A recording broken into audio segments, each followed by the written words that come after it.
Bonjour à toutes et à tous. Je vous propose aujourd'hui de découvrir le quatrième cas existant en allemand, celui du génitif. Vous en avez déjà entendu parler lorsque nous avons abordé le thème de la famille. Si, rappelez-vous, nous avions parlé de génitif saxon quand nous avions appris à dire par exemple le père de Lisa, Lisas Vater. À l'époque, nous avions utilisé un nom propre, Lisa, et un nom commun, Vater. Il s'agissait d'une structure qui ressemblait fort à l'anglais.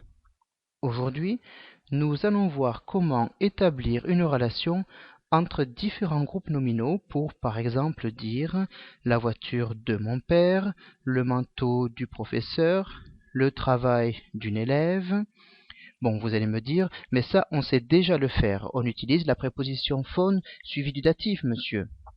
Non, pas auf. Attention, ne grugez pas, j'ai entendu quelques-uns le chuchoter. Ne confondez pas avec le auf anglais, même si ça correspond à son usage. Bref, c'est vrai, on pourrait utiliser la préposition von suivie du datif et dire das Auto von meinem Vater, der Mantel von dem Lehrer, die Arbeit von einer Schülerin. Aujourd'hui, nous allons apprendre à le faire à l'aide du génitif. C'est le cas du complément du nom. Il répond à la question de qui, de quoi. Je n'entends encore qui râle. Oui, mais von, je sais, on pourrait utiliser von. Mais sachez que le génitif sert également dans d'autres situations. Il existe en effet quelques prépositions qui requièrent son utilisation de la même façon que l'accusatif et le datif sont obligatoires après certaines prépositions. Vous avez dû d'ailleurs les apprendre.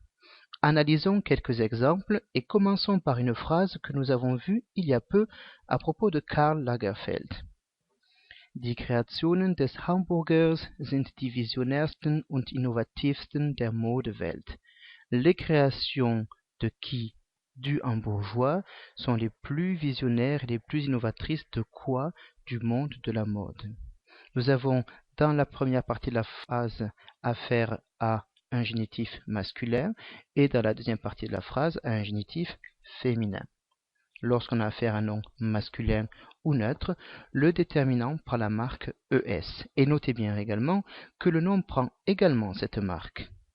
Lorsqu'on a affaire à un nom féminin ou pluriel, le déterminant prend la marque ER.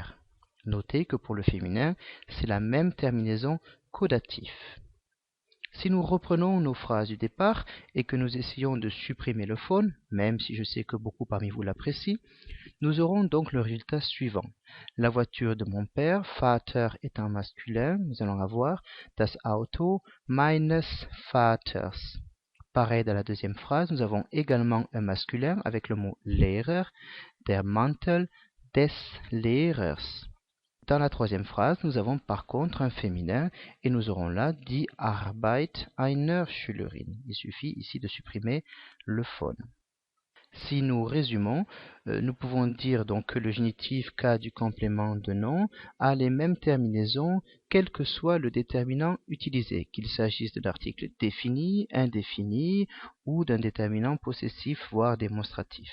Nous aurons donc par exemple pour le masculin des, eines, meines, la même chose pour le neutre puisque les deux sont identiques. Pour le féminin, nous aurons der, einer, meiner, et au pluriel également, sauf au cas indéfini, puisqu'il n'y a pas d'article indéfini au pluriel. Voilà, c'est tout pour cette vidéo. Je vous propose éventuellement de vous tester en vous rendant à l'adresse suivante, puis éventuellement de faire quelques exercices d'application disponibles sur la toile. À très bientôt!